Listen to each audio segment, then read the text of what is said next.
Hi, I'm William Malik, and I'm here today with your bit of security for Monday, the 16th of December, 2024. Today, we're going to be talking a bit about identity management and specifically how it is evolving and ultimately how this is going to lead it to converge with certain principles from zero trust.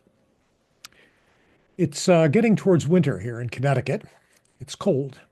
I used to think nothing of just leaving the heat up to heat the whole building. But now I keep the thermostat down, saves energy, cuts expenses, and I wear a light sweater indoors. So I'm going to use that as the basis for an analogy for one of the dimensions I see in the growth of identity management. The concept of a perimeter is collapsing.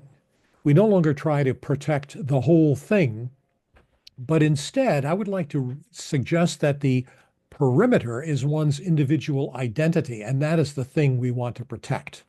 Now, this has a side effect in that the perimeter doesn't disappear, but instead it becomes congruent with the entity that we wish to apply certain rules to, separation of duties and so on.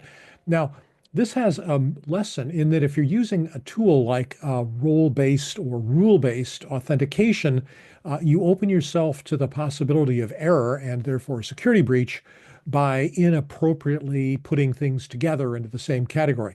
Easier and simpler, if you have a computer to help, to identify each entity uniquely and deal with it so forth.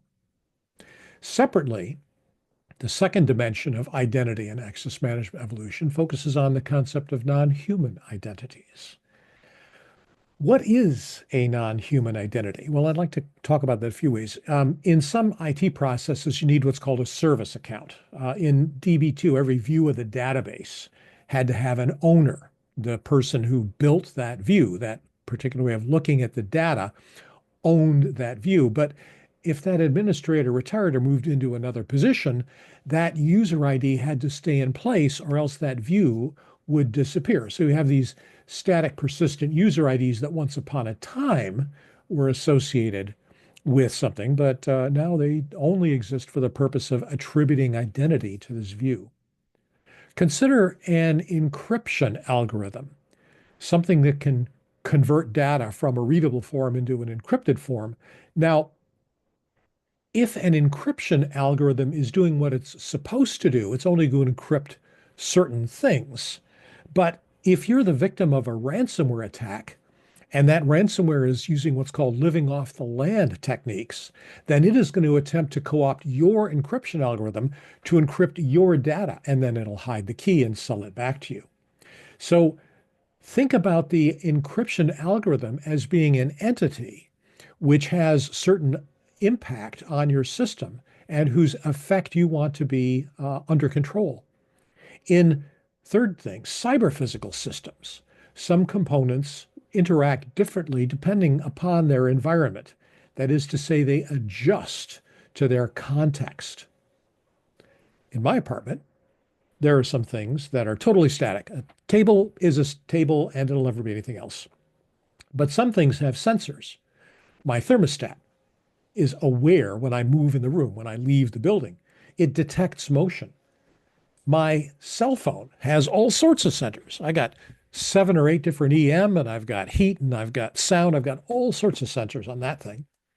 And an alarm clock has a sensor too. It senses the passage of time, and it'll react noisily using an actuator once it detects something has happened.